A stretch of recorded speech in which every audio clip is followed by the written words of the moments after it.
అంటే మీ అభిప్రాయం ప్రకారం అంటే అనివార్యంగా తెలంగాణ విడిపోయినప్పుడు 2 రాష్ట్రాలుగా విడిపోయినప్పుడు సో ఆంధ్రప్రదేశ్కి చంద్రబాబు నాయుడు గారు పార్టీ గెలిచింది, ఆయన వచ్చారు. సో 2014లో ఆయన వచ్చారు.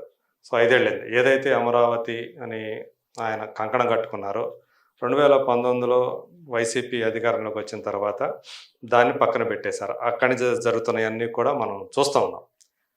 ఈ 5 ఏళ్ల కాలంలో మీ దృష్టికి సంబంధించి మీ అభిప్రాయం ప్రకారం అంతకుముందున్న 5 ఏళ్ళు చంద్రబాబు నాయుడు గారు ఉన్నటువంటి 5 ఏళ్ల పాలన, అలాగే ఇప్పుడు ఈయన 5 ఏళ్ల పాలన, జగన్ గారి 5 ఏళ్ల పాలన బేరీజు వేసుకున్నప్పుడు మీకు తెలిసినంత వరకు, మీకు అవగాహన ఉన్నంత వరకు ఏది బెటర్ అని చెప్పేసి అనిపించింది మీకు?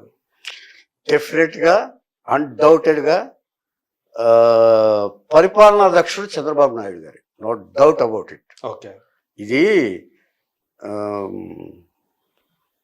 రావణాసుడు ఉన్నాడు, ఆ మునుల్ని ఇచ్చేసేయండి, హరి పేరు ఎత్తిన వాడిని ఇచ్చేసేయండి అన్నట్టుగా చంద్రబాబు పేరెత్తితే శిక్షించే పరిస్థితిలో ఈ 5 ఏళ్ళు ఉన్నాయి.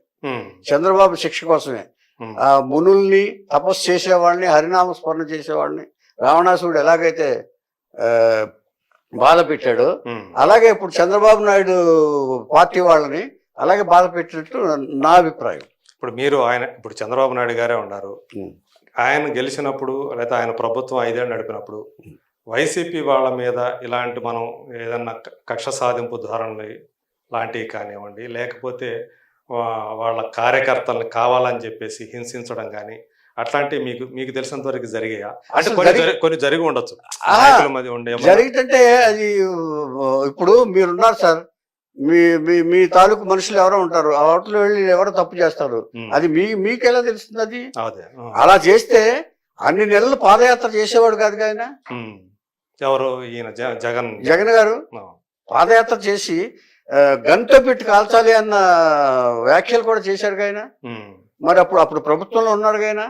ఆయన ఏమన్నా కనీసం మాట్లాడా? అందుకని పరిపాలనకు ఎప్పుడు నాయకత్వ లక్షణాలు మీరు అడిగారు ఒక క్వశ్చన్. నాయకత్వ లక్షణం మంచి గుడ్ హార్ట్ ఉండాలి, సహృదయం ఉండాలి, సత్పరిపాలన ఉండాలి, సంక్షేమం గురించి ఆలోచించాలి, అందరితో నలుగురితో సమాలోచించాలి. ఇన్ని లక్షణాలు ఉంటే తప్ప పరిపాలనకు అర్హులు కారండి.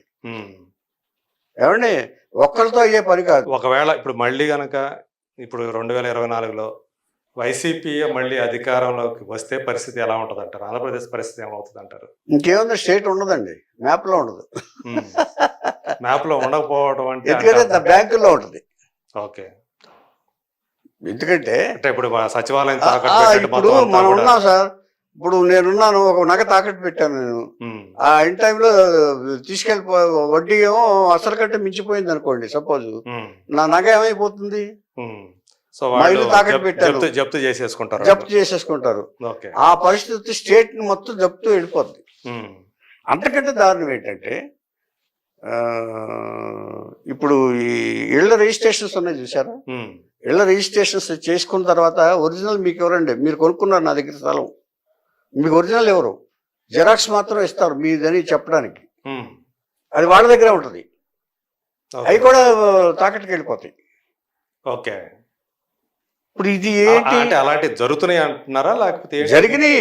ఆల్రెడీ ఇతను ఎవరో చేశాడు కదా, తీసుకెళ్ళి ప్రూవ్ చేశాడు కదా బ్యాంకులో ఆడాలని తీసుకెళ్ళి వాళ్ళ అప్పులు, వాళ్ళ పేరు మీద అప్పులు తీసుకుంటే ప్రూవ్ చేశారు ఒక ఆయన. జరిగినాయి కూడా. అదే రూలు. అంటే మీకు తెలిసినంత వరకు చంద్రబాబు నాయుడు గారి యొక్క నాయకత్వ లక్షణాలు కానివ్వండి, ఆయన అడ్మినిస్ట్రేటర్గా ఆయన యొక్క క్యాపబిలిటీ కానీ ఆయన గురించి మీకు ఎప్పుడు తెలిసింది అంటారు? అసలు ఎప్పుడో విజన్ 2020 అని పెట్టాడు చూసారు, 94 టైంలో విజన్ 2020 అని మెడ్రాస్లో మేము ఉన్నప్పుడే కూడా ప్రచారం చేశారు సార్ అప్పుడు చంద్రబాబు నాయుడు గారి గురించి. మెడ్రాస్లో ఉన్నప్పుడే ఒకటి సార్, ఎప్పుడైనా నాయకుడు కూడా ఇప్పుడు మంచి ఏదో ఓహో అని మంచి చేయక్కర్లేదు సార్, ప్రజల్ని ప్రశాంతంగా బ్రతకనిస్తారు. వాళ్ళకి ఏం కావాలో తెలిస్తే చాలు, వాళ్ళు స్వయంగా బ్రతకగలిగే స్థితిని కల్పిస్తే చాలు, ధైర్యాన్ని ఇస్తే చాలు. పరిపాలకుడు ఏమిస్తాడండి? ధైర్యాన్ని ఇవ్వాలి ప్రజలకి. ఈయన పాలనలో మనం ధైర్యంగా ఉంటాం. ఇదివరకు రాజులు ఉండేవాళ్ళు కదండి.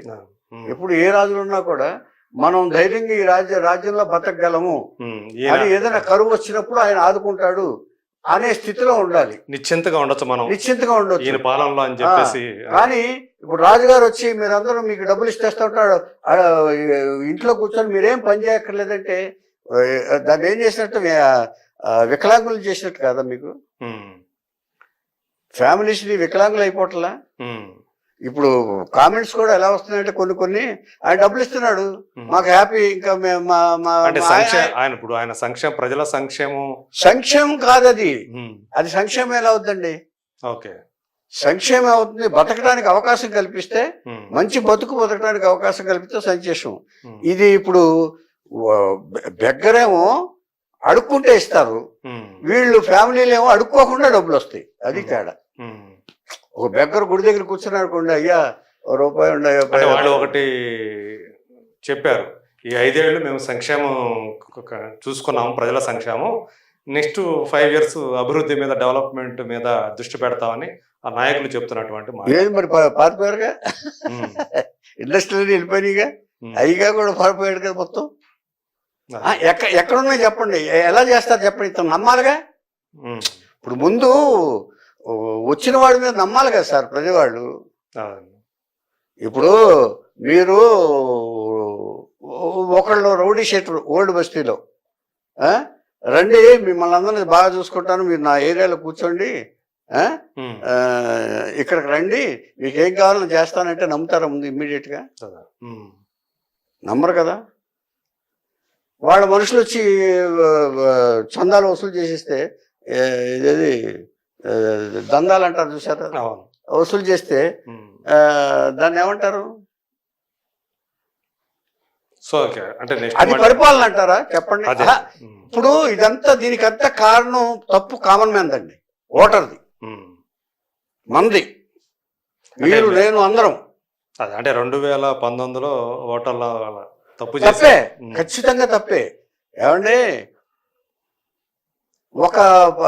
ఒక ఆయన కూడా చేశాడు కదా. ఇప్పుడు ఆయన కూడా నిరుద్యోగులకి ఇది ఇచ్చాడు, బత్యం ఇచ్చాడు. ఆయన నెలకు 3,000 ఎంతో ఇచ్చాడు. ఆడవాళ్ళకి అన్నపూర్ణ ఇది పెట్టి అంటే ఎవరికి సంక్షేమం కావాలో సరే, అన్నా క్యాంటీన్ పేదవాళ్ళకి 5 రూపాయలు, ఇది చెప్పండి సార్, పేదవాళ్ళకి 5 రూపాయలకి భోజనం పెట్టాడు. జయలలిత పెట్టినట్టు, జయలలిత కూడా అక్కడ పెట్టింది, అన్నా క్యాంటీన్ పెట్టాడు, క్యాన్సిల్ చేశారు. అది మంచి పనే? అది అభివృద్ధి?